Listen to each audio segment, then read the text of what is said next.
ఉన్నటువంటి మనిషి మీద, ఒక ఇంటి మీద దాడి చేసి ఏకపక్షంగా కర్రలతోటి, అంటే ఆమెని డైరెక్ట్గా ఆమె పైన అటాక్ చేయాలనేటటువంటి దుర్బుద్ధితోటి ఎవరి ప్రోద్బలంతో జరుగుతున్నాయి ఈ మహిళలపైన వరుసగా సంఘటనలు జరుగుతున్నటువంటివి చూస్తుంటే, చంద్రబాబు సాక్షాత్తు నిన్న బహిరంగ సభలో మాట్లాడుతూ ముఖ్యమంత్రి గారిని పట్టుకొని అమ్మ మొగుడు ఇట్లాంటి మాటలు చాలా బూతులుగా ఆయన మాట్లాడినటువంటి తీరు, మహిళల పట్ల చాలా అగౌరవంగా వ్యవహరిస్తున్నటువంటి పద్ధతి, సాక్షాత్తు తన మనుషుల్ని, తన అనుచరులని, హోంమంత్రి అని లేదు, లేకపోతే మిగతా నాయకులని లేదు, మహిళల పట్ల ఒక దాడికి, భౌతిక దాడులకి పాల్పడుతున్నటువంటి తీరు చూస్తుంటే ఇవాళ చంద్రబాబు ఒక ఫ్రస్ట్రేషన్ లో, ఓటమి భయంతో చివరికి ఒక భయభ్రాంతుల్ని చేసైన హోమ్ మినిస్టర్ లాంటి మహిళల్ని, లేకపోతే మరొక బలమైనటువంటి మహిళా లీడర్లను అందరినీ కూడా ఒక భయభ్రాంతులకు గురి చేసి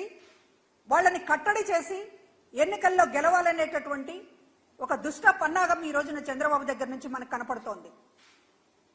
మహిళలకు సంబంధించినటువంటి పథకాలని డీబీటీ ద్వారా అందకుండా ఎలక్షన్ కమిషన్ మీద ఒత్తిడి తీసుకొచ్చి ఆపారు.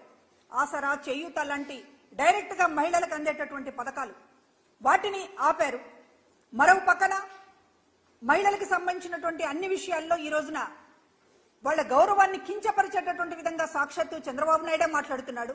మరో పక్కన హోమ్ మినిస్టర్ లాంటి మహిళల పట్ల కూడా డైరెక్ట్ అటాక్లకి ఒక ఉసిగొలుపుతున్నారు.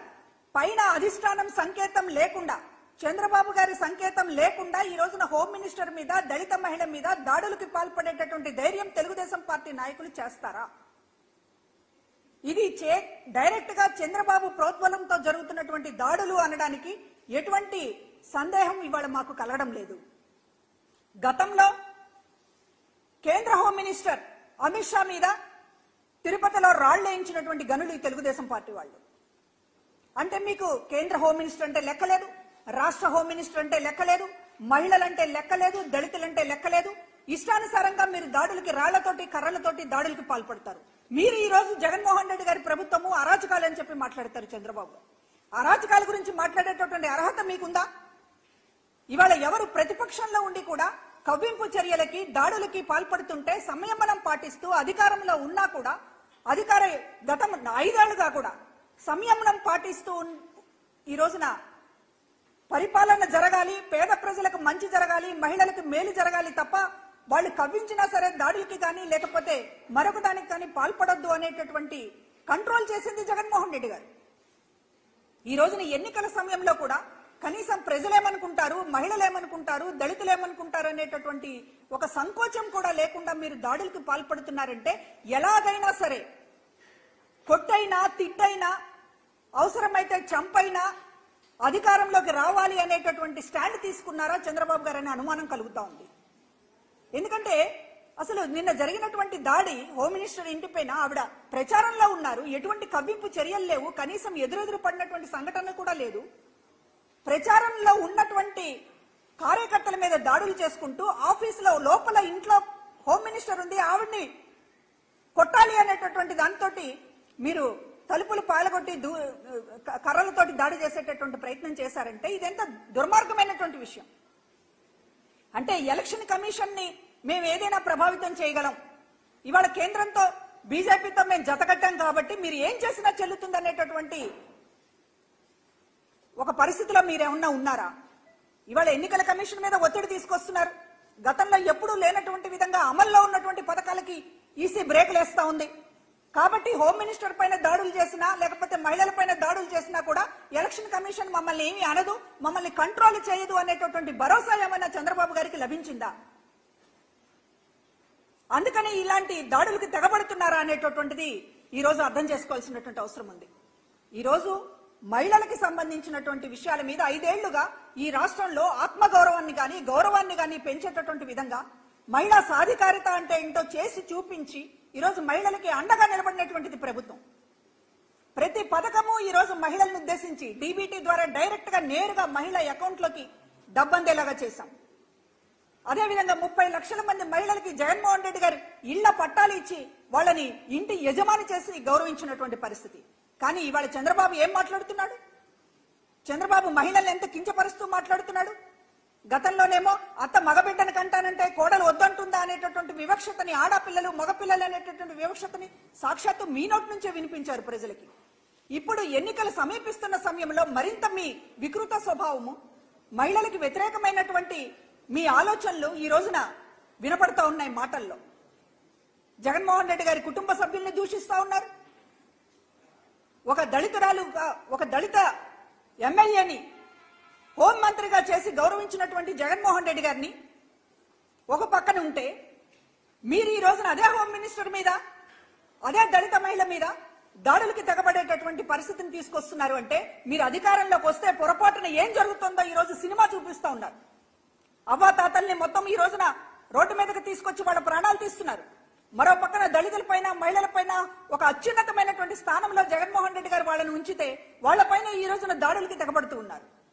అంటే మీరు ఎంత అరాచకాలకైనా దిగుతారు. గతంలోనూ చూసాం. మీరు ఈ రోజున ల్యాండ్ టైటిలింగ్ యాక్ట్ మీద మాట్లాడుతూ ఉన్నారు. భూ ఆక్రమణదారులకి కొమ్ము కాస్తూ ఈ రోజున మీరు అమరావతిలో అసైన్డ్ భూముల్ని, ఏదైతే దళితులు, ఏదైతే పేదలు, ఏదైతే బడుగు బలహీన వర్గాలకు సంబంధించినటువంటి భూములన్నీ మీ బినామీలు లాక్కొని దానిపైన విచారణ ఒక పక్కన జరుగుతూ ఉంటే, కఠినమైనటువంటి భూ ఆక్రమణకు సంబంధించినటువంటి చట్టాలేవి రాకుండా మోకాలు అడ్డడానికి ఈ రోజున విష ప్రచారం చేస్తూ ఉన్నారు. భూ ఆక్రమణదారులకి కొమ్ము కాస్తూ మాట్లాడుతున్నారు. అంటే మీరంటే ఒక అరాచకం. ఇవాళ ఆంధ్ర జాతి గురించి మీరు మాట్లాడుతూ ఉన్నారు. అసలు ఆంధ్ర జాతి అంటే ఒక వెన్నుపోటు అనేటటువంటి బ్రాండ్ తీసుకొచ్చింది చంద్రబాబు గారు కదా అని అడుగుతున్నాం. ఈ రోజున ఆయన హింస గురించి, ఆయన అరాచకాల గురించి, ఆయన ఆంధ్ర సంస్కృతి గురించి మాట్లాడితే దెయ్యాలు వేదాలు వల్లించినట్లుగా కనపడుతోంది. ఈ రోజున మహిళల పైన దాడులు తక్షణం ఆపాలని చెప్పి కోరుతూ ఉన్నాం. ఎలక్షన్ కమిషన్ సీరియస్ గా తీసుకోవాలి ఇటువంటి సంఘటనల్ని. ఈ రోజు ఎలక్షన్ కమిషన్ ఎటువంటి ఒత్తిళ్లకి గురి కాకుండా ఉండాలని చెప్పి మరి మీడియా పూర్వకంగా విజ్ఞప్తి చేస్తూ ఉన్నాం. మహిళలకి కూడా భరోసా ఇవ్వలేకపోతే, ఒక అత్యున్నతమైనటువంటి స్థానంలో ఉన్నటువంటి మహిళా అభ్యర్థులకి కూడా ఈ రోజున రాష్ట్రంలో శాంతి భద్రతలు కల్పించలేకపోతే ఎలక్షన్ కమిషన్ ఎందుకుంటున్నట్లు? కనుక ఈ విషయాలపైన సమగ్రంగా విచారణ జరగాలి. చంద్రబాబు గారి పాత్రని ఈ రోజు బయటకు తీసుకురావాలి. సాక్షాత్తు ఒక హోమ్ మినిస్టర్ పైన, ఇతర జిల్లాలలో మహిళల పైన జరుగుతున్నటువంటి దాడులకి తెలుగుదేశం ఎందుకు పాల్పడుతుందో బహిరంగ క్షమాపణతోటి సమాధానం చెప్పాలని కోరుతూ ఉన్నాం. ఎన్నికల కమిషన్ కి ఫిర్యాదు చేస్తాం. రోజు ఫిర్యాదులు చేస్తున్నాం జరుగుతున్నటువంటి అరాచకాల మీద. కానీ ఈ రోజున ఏం జరుగుతోంది అనేటటువంటి చూస్తూ ఉన్నారు. పేద ప్రజలకి మంచి జరగాలని చూడాలి. ఎన్నికలు వచ్చాయని పేద ప్రజలకు మంచి ఆపేస్తే అది ఎన్నికల కమిషన్ బాధ్యత ఎలాగవుతుంది? పేద ప్రజలకి ఎంత న్యాయం చేయాలనేటటువంటిది ఎలక్షన్ కమిషన్ కూడా ఆలోచించాలి. డీబీటీ పథకాలు కొత్తగా వచ్చినాయి కాదు, వాటిని ఆపేశారు. వృద్ధులకు సంబంధించినటువంటి పెన్షన్ ఆపేసేటటువంటి చర్యని ఎలక్షన్ కమిషన్ తీసుకుంది. మహిళల పట్ల దాడులు జరుగుతున్నాయి, ఇష్టం వచ్చినట్టు తిడుతున్నారు అనేటటువంటిది ఎలక్షన్ కమిషన్ కి అనేక సార్లు ఫిర్యాదులు చేస్తూ ఉన్నాము. చర్యలు వేగంగా ఉంటే ఎన్నికల ప్రక్రియ సజావుగా జరుగుతుంది. కనుక ఈ దాడి ఘటనైనా, హోమ్ మినిస్టర్ పైన దాడి ఘటనైనా ఎలక్షన్ కమిషన్ సీరియస్ గా తీసుకుని ఎన్నికలు జరిగే లోపు చర్యలు ఉంటేనే ఎన్నికల ప్రక్రియ సజావుగా జరుగుతుంది. అది ఎలక్షన్ కమిషన్ కి తెలియని విషయం కాదు. కాబట్టి వేగంగా స్పందించాలి, వేగంగా కఠిన చర్యలు తీసుకోవాలని చెప్పి కోరుతూ ఉన్నాం.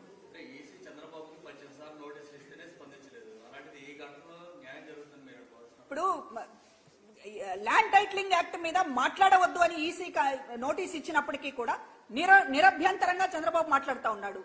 నిరభ్యంతరంగా కాగితాలను చించేస్తా ఉన్నాడు, కాగితాలను తగలబెడతా ఉన్నాడు, తన వేళ్లు కాల్చుకుంటా ఉన్నాడు, జనం మొఖాల మీద కాలుస్తా ఉన్నాడు.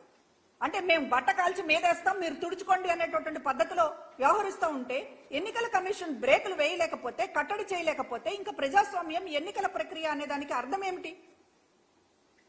అంటే ఫిర్యాదులు తీసుకోవడమే కాదు ఎన్నికల కమిషన్ పని. ఫిర్యాదులకు సంబంధించినటువంటి దాంట్లో ప్రతి దాని మీద వెంటనే చర్య ఉందా లేదా అనేటటువంటి చేసి చూపించాలి. దాని ద్వారానే విశ్వాసం, నమ్మకం ఎలక్షన్ కమిషన్ మీద పెరుగుతాయి. ఆ దిశగా చర్యలు తీసుకోవాలని చెప్పి కోరుతూ ఉన్నాం.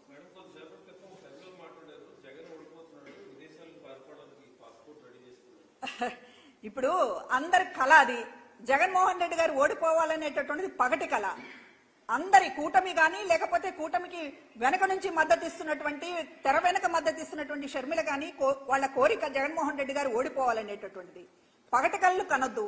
ఈ రోజున ఎక్కడా లేనటువంటి విధంగా ఈ రాష్ట్రాన్ని అన్ని విషయాలలో మంచి వైపు, అన్ని విషయాలలో నూతన మార్గాల వైపు నడిపించినటువంటి జగన్మోహన్ రెడ్డి గారికి ఓటమి అనేటటువంటిది ఉండదు. మీరు ఏం చేశారని చెప్పి మీ వైపు ప్రజలు చూడాలి. అనవసరంగా గందరగోళం సృష్టించి మీరు గందరగోళంలో పడిపోయి జగన్మోహన్ రెడ్డి గారు ఓడిపోతున్నారనేటటువంటి పగటి కళ్ళు కనొద్దు. ఈ రోజు ప్రజలు ఎవరి వైపు ఉన్నారనేటటువంటి దయచేసి ఇప్పటికైనా ప్రజల నాడి తెలుసుకోండి.